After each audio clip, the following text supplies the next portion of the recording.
தமிழ்நாட்டில் இன்னும் 13 நாட்களில் சுமார் 70 விழுக்காடு வாக்காளர் பட்டியல் சிறப்பு தீவிர திருத்த படிவத்தை பதிவேற்றம் செய்ய முடியுமா என்ற கேள்வி எழுந்துள்ளது. தமிழ்நாட்டில் கடந்த 4ஆம் தேதி முதல் டிசம்பர் 4ஆம் தேதி வரை தேர்தல் ஆணையத்தின் SIR பணிகள் நடைபெறுகின்றன. தற்போது SIR படிவம் பூர்த்தி செய்வதில் பொதுமக்கள் ஏராளமான சிக்கல்களை சந்தித்து வருகின்றனர். இந்நிலையில் தற்போது வரை 6,12,78,008 படிவங்கள் வழங்கப்பட்டிருப்பதாக தேர்தல் ஆணையம் அறிவித்துள்ளது. அதாவது 18 நாட்களில் 95.58 SIR படிவங்கள் வழங்கியிருப்பதாக தெரிவிக்கப்பட்டுள்ளது. ஆனால் இதுவரை 1,84,072,000 படிவங்கள், அதாவது 28.8 விழுக்காடு படிவங்கள் மட்டுமே டிஜிட்டல் முறையில் பதிவேற்றம் செய்யப்பட்டிருப்பதாகவும் தேர்தல் ஆணையம் அறிவித்துள்ளது. SIR பணிகளுக்கு இன்னும் 13 நாட்கள் மட்டுமே இருப்பதால் 70 விழுக்காடு படிவங்களை பதிவேற்றம் செய்ய முடியுமா என்ற கேள்வி எழுந்துள்ளது. தேர்தல் வாக்குப்பதிவின் போது பயன்படுத்தப்படும் பொருட்களை 7 கோடி ரூபாய் செலவில் கொள்முதல் செய்ய தமிழ்நாடு அரசின் எழுதுபொருள் மற்றும் அச்சுத்துறை டெண்டர் கோரியுள்ளது. தமிழக சட்டப்பேரவை தேர்தல் அடுத்த ஆண்டு நடைபெறவுள்ளது. இந்த நிலையில் தேர்தலின் போது வாக்குப்பதிவு பொருட்கள், எழுதுபொருட்கள் என 80 வகையான பொருட்கள் பயன்படுத்தப்படும். அதன்படி 26 லட்சம் டிராயிங் பின், 3 லட்சம் நீல நிற பால் பாயிண்ட் பேனா, 1 லட்சம் பென்சில்கள், 21 லட்சம் ரப்பர் பேண்டுகள் என 7 கோடி ரூபாய் செலவில் பொருட்களை கொள்முதல் செய்ய டெண்டர் கோரப்பட்டுள்ளது. டிசம்பர் மாத இறுதிக்குள் டெண்டர் இறுதி செய்யப்பட்டு பிப்ரவரி மாதத்திற்குள் இந்த பொருட்கள் கொள்முதல் செய்யப்படும் என்று எதிர்பார்க்கப்படுகிறது. திருவாரூர் மாவட்டம் திருத்துறைப்பூண்டி அருகே SIR பணியில் தொடர்ந்து நெருக்கடியும் மன அழுத்தமும் கொடுத்து வரும் உயர் அதிகாரிகளை கண்டித்து கிராம உதவியாளர் சங்கத்தினர் ஆர்ப்பாட்டத்தில் ஈடுபட்டனர். சிவனார்தாங்கல் வருவாய் கிராமத்தில் கிராம உதவியாளராக பணிபுரிந்து வந்த ஜாகிதா பேகம் என்பவர் SIR படிவம் வழங்கும் பணியின் போது உயர் அதிகாரிகளின் அழுத்தத்தினால் தற்கொலை செய்து கொண்டதாக கூறப்படுகிறது. இந்நிலையில் SIR படிவம் வழங்கும் பணியில் தொடர்ந்து நெருக்கடி கொடுக்கும் உயர் அதிகாரிகளை கண்டித்து திருத்துறைப்பூண்டி வட்டாட்சியர் அலுவலகம் முன்பு ஆர்ப்பாட்டம் நடைபெற்றது. முன்னதாக உயிரிழந்த கிராம உதவியாளர் ஜாகிதா பேகத்திற்கு கிராம உதவியாளர் சங்கத்தினர் 1 நிமிடம் மௌன அஞ்சலி செலுத்தினர். மாமல்லபுரத்தில் 1008 லிங்கங்களுடன் கூடிய 210 டன் எடை கொண்ட ஒரே கல்லிலான 33 அடி உயர சகஸ்ரலிங்கம் வடிவமைக்கப்பட்டு சாதனை படைக்கப்பட்டுள்ளது. இந்த சிலை பீகார் தலைநகர் பாட்னா அருகில் பிரதிஷ்டை செய்யப்பட உள்ளது. செங்கல்பட்டு மாவட்டம் மாமல்லபுரத்தைச் சேர்ந்தவர் C. லோகநாதன் ஸ்தபதி. சிற்பக்கலையில் 45 ஆண்டுகள் அனுபவம் வாய்ந்த இவரிடம் 1008 லிங்கங்களுடன் கூடிய 33 அடி உயர சகஸ்ரலிங்கம் வடிவமைக்க ஆர்டர் கொடுக்கப்பட்டது. இதனையடுத்து திருநெல்வேலியில் உள்ள ஒரு கல்குவாரியில் இருந்து கருங்கல் கொண்டு வர கடந்த 2022ஆம் ஆண்டு நவம்பர் மாதம் சகஸ்ரலிங்கம் வடிவமைக்கும் பணி தொடங்கப்பட்டது. இரவு பகலாக 30 சிற்பிகளை கொண்டு சகஸ்ரலிங்கம் வடிவமைக்கப்பட்டுள்ளது. இங்கே வச்சு 3 வருஷமாக அதை முடிச்சிருக்கேன், ஃபினிஷ் பண்ணியிருக்கேன். ஃபினிஷ் பண்ணி நல்லபடியாக ஏற்றியாங்க. இந்த ஊர் மக்களும் எங்களுக்கு நல்ல உதவி பண்ணாங்க. இது வெயிட் வந்து 354 டன்னுங்க முதல்ல கொண்டு வரும்போது. இப்போ வந்து 210 டன்னு இருக்கும். பல மாநிலங்கள் வழியாக பயணம் செய்யப்பட உள்ள இந்த சகஸ்ரலிங்கத்தை வழிநெடுகிலும் பக்தர்கள் வழிபாடு செய்ய உள்ளனர். கலைஞர் மகளிர் உரிமை தொகைக்கான விண்ணப்பங்களை சரிபார்க்கும் பணி நடைபெற்று வருவதாக நிதியமைச்சர் தங்கம் தென்னரசு தெரிவித்துள்ளார். விருதுநகர் மாவட்டம் திருச்சுழியில் புதிய சார்பதிவாளர் அலுவலக கட்டிடத்திற்கு அவர் அடிக்கல் நாட்டி பணிகளை துவக்கி வைத்தார். பின்னர் செய்தியாளர்களிடம் பேசிய அவர், கலைஞர் மகளிர் உரிமை தொகை பெற தகுதி இருந்தும் விடுபட்டு போன மகளிருக்கும் உரிமை தொகை வழங்க முதலமைச்சர் நடவடிக்கை எடுப்பார் என கூறினார். திருச்சுழி பேருந்து நிலையத்தை விரைவில் முதலமைச்சர் திறந்து வைக்க உள்ளதாகவும் அமைச்சர் தங்கம் தென்னரசு கூறினார். மகளிர் உரிமை தொகையை பெறுவதற்கு விட்டு போயிருக்கக்கூடியவர்களுக்கு நீங்கள் வழங்கிட வேண்டும் என்று கேட்டோம். அவர்களுக்கும் இந்த முறை உங்களுடன் ஸ்டாலின் என்கின்ற அந்த முகாமிலே யார் யாருக்கெல்லாம் தகுதி இருந்து விடுபட்டு போயிருக்கிறதோ அவர்களையெல்லாம் அழைத்து அவர்களிடத்திலே விண்ணப்பங்களை பெற்று அந்த விண்ணப்பங்களை எல்லாம் இன்றைக்கு சரிபார்க்கக்கூடிய அந்த பணி இப்போது நடந்து கொண்டிருக்கிறது. மாதம்பட்டி ரங்கராஜ் மீதான வழக்கை CBCIDக்கு மாற்றக் கோரி ஜாய் கிறிசில்டா தொடர்ந்த வழக்கின் விசாரணையை வரும் 28ஆம் தேதிக்கு சென்னை உயர்நீதிமன்றம் ஒத்திவைத்துள்ளது. பிரபல சமையல் கலைஞர் மாதம்பட்டி ரங்கராஜ் தன்னை 2வது திருமணம் செய்து கர்ப்பமாக்கி ஏமாற்றிவிட்டதாக ஆடை வடிவமைப்பாளர் ஜாய் கிறிசில்டா சென்னை காவல் ஆணையர் அலுவலகத்தில் புகார் அளித்திருந்தார். புகாரின் மீது பெண்கள் மற்றும் குழந்தைகளுக்கு எதிரான குற்றத்தடுப்பு போலீசார் விசாரணை நடத்தி வருகின்றனர். இந்நிலையில் மாதம்பட்டி ரங்கராஜ் மீதான வழக்கை CBCIDக்கு மாற்றக் கோரி ஜாய் கிறிசில்டா சென்னை உயர்நீதிமன்றத்தில் மனு தாக்கல் செய்தார். இந்த மனு நேற்று விசாரணைக்கு வந்தபோது மனுதாரர் தரப்பில் ஆஜரான வழக்கறிஞர் புகார் மீது போலீசார் முறையாக விசாரணை நடத்தவில்லை என குற்றம் சாட்டினார். காவல்துறை சார்பில் ஆஜரான கூடுதல் குற்றவியல் வழக்கறிஞர் ஜாய் கிறிஸ்டா நிறைமாத கர்ப்பிணியாக இருந்ததால் அவரை விசாரணைக்கு அழைப்பதில் சிக்கல் இருந்ததாகவும் தெரிவித்தார். இதனையடுத்து விசாரணையை வரும் 28ஆம் தேதிக்கு நீதிபதி ஒத்திவைத்தார். தனக்குத்தானே கத்தியால் கழுத்தில் குத்திக் கொண்டவருக்கு சென்னை ராஜீவ்காந்தி அரசு மருத்துவமனையில் மருத்துவர்கள் அறுவை சிகிச்சை செய்து காப்பாற்றி உள்ளனர். கோயம்பேட்டில் வசித்து வந்த ராமமூர்த்தி என்பவர் தனது குடும்ப சூழ்நிலை காரணமாக தன்னைத்தானே கத்தியால் கழுத்தில் குத்திக் கொண்டுள்ளார். இதனையடுத்து அவரது குடும்பத்தினர் தாம்பரம் அரசு மருத்துவமனைக்கு உடனடியாக அழைத்துச் சென்றனர். அப்போது அங்கு அவருக்கு முதலுதவி சிகிச்சை அளிக்கப்பட்டு பின்பு மேல் சிகிச்சைக்காக ராஜீவ்காந்தி அரசு பொது மருத்துவமனைக்கு அனுப்பி உள்ளனர். இதனையடுத்து அவருக்கு உடனடியாக பரிசோதனை செய்து கழுத்தில் குத்தியிருந்த கத்தியை அறுவை சிகிச்சை மூலம் மருத்துவர்கள் அகற்றி உள்ளனர். ராமமூர்த்தி சுயமாக மூச்சு விடுவதற்கான சிகிச்சை அளிக்கப்பட்ட பின் டிஸ்சார்ஜ் செய்யப்படுவார் என மருத்துவர்கள் தெரிவித்துள்ளனர். நாகப்பட்டினம் மாவட்டம் நாகூரில் உள்ள புகழ்பெற்ற சையது அப்துல் காதிர் நாயகம் தர்காவில் 469வது கந்தூரி விழா கொடியேற்றத்துடன் கோலாகலமாக தொடங்கியது. பாரம்பரிய முறைப்படி தர்காவின் 5 மினார்களிலும் ஏற்றப்படும் கொடிகள் சிங்கப்பூரில் இருந்து வரவழைக்கப்பட்டு மேளதாளங்கள் முழங்க நாகூரின் முக்கிய வீதிகளில் ஊர்வலமாக கொண்டு செல்லப்பட்டது. இதனைத் தொடர்ந்து கொட்டும் மழையிலும் கொடிக்கு துவா செய்து தர்காவில் உள்ள 5 மினார்களிலும் கொடி ஏற்றப்பட்டது. இந்நிகழ்ச்சியில் பல்லாயிரக்கணக்கான இஸ்லாமியர்கள் மற்றும் இந்துக்கள் கலந்து கொண்டனர்.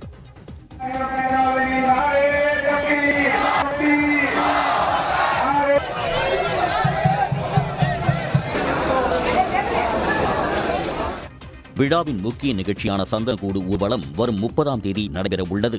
அதனைத் தொடர்ந்து டிசம்பர் 1ஆம் தேதி அதிகாலை பெரிய ஆண்டவர் சமாதியில் சந்தனம் பூசும் நிகழ்ச்சியும் நடைபெற உள்ளது.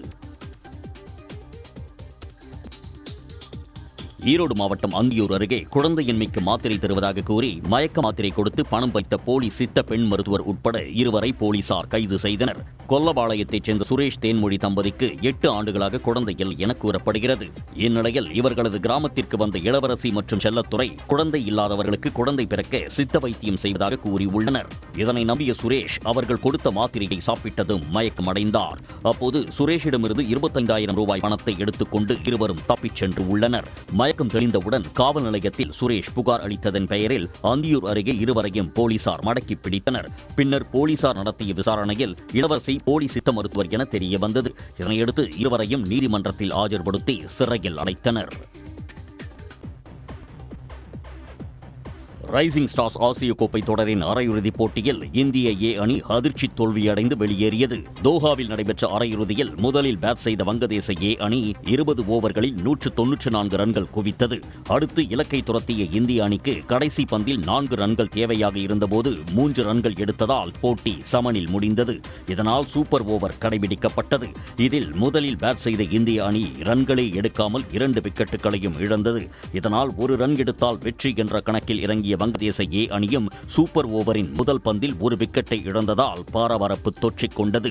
இருப்பினும் அடுத்த பந்தை இந்திய வீரர் வைடாக வீசியதால் வங்கதேச ஏ அணி வெற்றி பெற்று இறுதிப் போட்டிக்கு முன்னேறியது. ஒன்றிய அரசின் புதிய 4 தொழிலாளர் சட்டங்கள் அமலுக்கு வந்துள்ள நிலையில் இந்திய பெரும் முதலாளிகள் மற்றும் கார்ப்பரேட்டுகளின் லாப வேட்கைக்கு மோடி அரசு சிவப்பு கம்பளம் விரித்துள்ளதாக மார்க்சிஸ்ட் கம்யூனிஸ்ட் கண்டனம் தெரிவித்துள்ளது.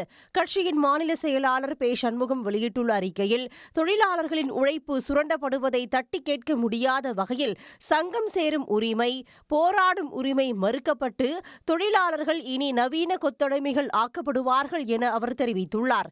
நீண்ட நெடிய போராட்டம், உயிர் தியாகங்கள் செய்து போராடி பெற்ற 8 மணி நேர வேலை என்ற உரிமையை 12 மணி நேரமாக நீட்டிப்பது தொழிலாளரின் ரத்தத்தை உறிஞ்சும் கொடூரமான முடிவு என்று தமிழ்நாடு காங்கிரஸ் கமிட்டி தலைவர் செல்வ பெருந்தகை விமர்சித்துள்ளார்.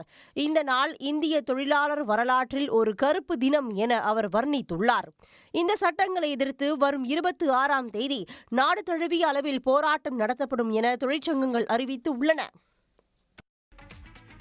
திருவாரூர் மாவட்டம் நீடாமங்கலம் அருகே கிராம மக்களின் உயிருக்கு அச்சுறுத்தலாக உள்ள இணைப்பு நடைபாலத்தை போர்க்கால அடிப்படையில் சீரமைக்க வேண்டும் என அப்பகுதி மக்கள் கோரிக்கை விடுத்துள்ளனர்.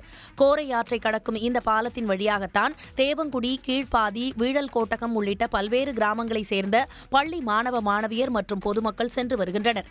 இந்த பாலத்தின் இருபுற தடுப்பு அரண்களும் சிதிலமான நிலையில் இந்த இணைப்பு பாலத்தை இடித்து அகற்றிவிட்டு போர்க்கால அடிப்படையில் புதிய பாலம் கட்டித்தர வேண்டும் என்று அப்பகுதி மக்கள் வலியுறுத்தியுள்ளனர். புதுசாக ஒரு பாலம் அமைச்சு கொடுக்கணும். அது நல்லா வண்டி போகிற அளவுக்கு வண்டி பாலமாக இருக்கணும். இந்த நடப்பாலத்தையும் தற்சமயத்துக்கு வந்து பழுது நீக்கி கொடுத்தா இது வந்து உதவியாக இருக்கும். மேலும் மழைக்காலம் தொடங்கிவிட்டதால் ஆபத்தை உணர்ந்து விரைந்து நடவடிக்கை எடுக்க வேண்டும் எனவும் பொதுமக்கள் கோரிக்கை விடுத்துள்ளனர். திருவண்ணாமலை மாவட்டம் வந்தவாசி ஊராட்சி ஒன்றிய அலுவலகத்தில் நடைபெற்ற முகாமில் பிறப்புச் சான்றிதழ் இல்லாததால் ஆதார் அட்டை எடுக்க முடியாமல் பழங்குடியினர் இருளர் இன மக்கள் தவித்தனர். முகாமில் பழங்குடியினர் இருளர் இன மக்கள் 100க்கும் மேற்பட்டோர் ஆதார் அட்டை எடுப்பதற்காக ஊராட்சி ஒன்றிய அலுவலகத்திற்கு வந்தனர். அப்போது பிறப்புச் சான்றிதழ் இல்லாததால் ஆதார் அட்டை எடுக்க முடியாது என அதிகாரிகள் தெரிவித்ததாக கூறப்படுகிறது. இதனால் மனவேதனை அடைந்த பழங்குடியினர் இருளர் இன மக்கள் ஊராட்சி ஒன்றிய அலுவலகத்தை முற்றுகையிட்டு தரையில் அமர்ந்து 1 மணி நேரமாக போராட்டத்தில் ஈடுபட்டனர்.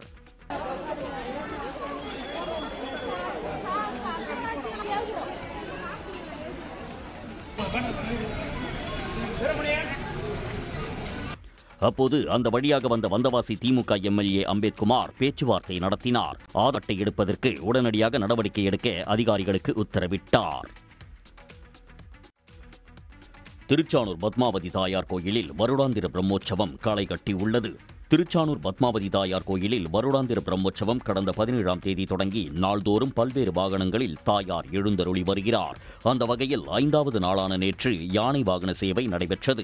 இதனை ஒட்டி திருப்பதி ஏழுமலையான் கோயிலில் இருந்து தங்க காசு மாலை ஊர்வலமாக திருச்சானூருக்கு கொண்டு வரப்பட்டு தாயாருக்கு அலங்கரிக்கப்பட்டது. மகாலட்சுமி அலங்காரத்தில் யானை வாகனத்தில் எழுந்தருளிய பத்மாவதி தாயாரை 4 மாட வீதிகளில் இருபுறமும் காத்திருந்த பக்தர்கள் கோவிந்தா கோவிந்தா என முழக்கமிட்டு வழிபட்டனர். சென்னை அண்ணா சதுக்கம் பேருந்து முனையத்தில் மாநகர போக்குவரத்து கழக பேருந்துகளுக்கு முன்னுரிமை என்ற பிரச்சாரத்தை துணை முதலமைச்சர் உதயநிதி தொடங்கி வைத்தார். சென்னை மக்களின் தேவைக்கு ஏற்ப முழுமையான நகர்ப்புற பேருந்துகள் இயக்கத்தை வழங்குவதில் முக்கிய பங்கு வகிக்கிறது. சென்னையில் பொது பேருந்துகளை முன்னிலைப்படுத்தி பொதுமக்களின் பயன்பாட்டை ஊக்குவிக்கும் விதமாக மாநகர போக்குவரத்து கழக பேருந்துகளுக்கு முன்னுரிமை பிரச்சாரம் தொடங்கப்பட்டது.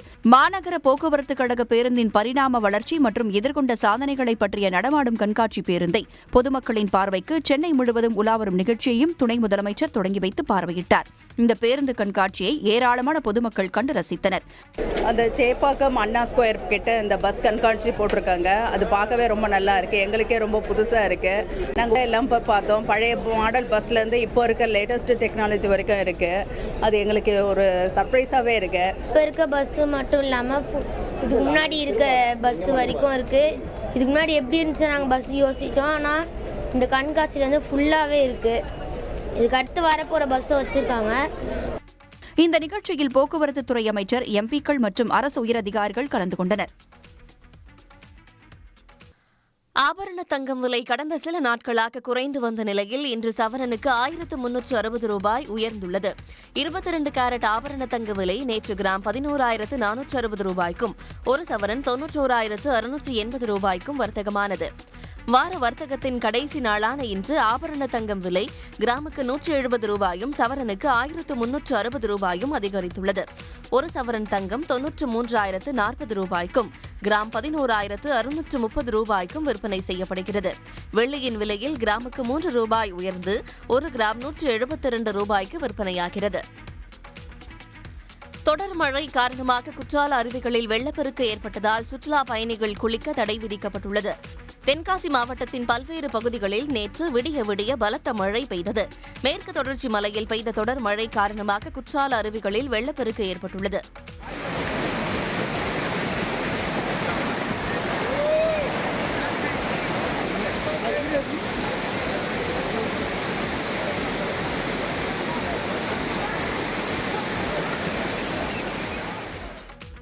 இதன் காரணமாக மெயின் அருவி, ஐந்தருவி, பழைய குற்றால அருவி உள்ளிட்ட அனைத்து அருவிகளிலும் குளிப்பதற்கு தடை விதிக்கப்பட்டுள்ளதால் குற்றாலம் வந்திருந்த ஐயப்ப பக்தர்கள் ஏமாற்றமடைந்தனர்.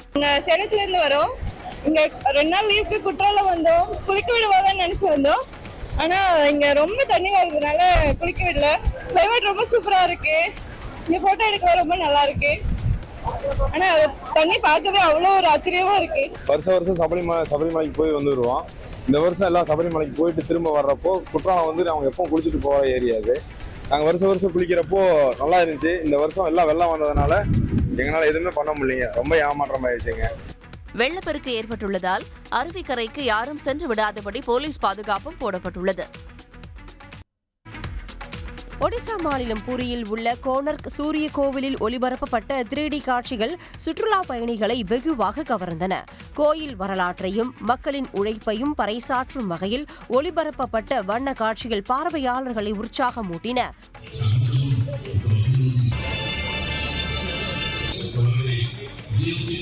சுற்றுலா பயணிகளை வசீகரிக்கும் வகையில் 3D காட்சிகள் ஏற்பாடு செய்யப்பட்டுள்ளதாக ஒடிசா மாநில அரசு தெரிவித்துள்ளது.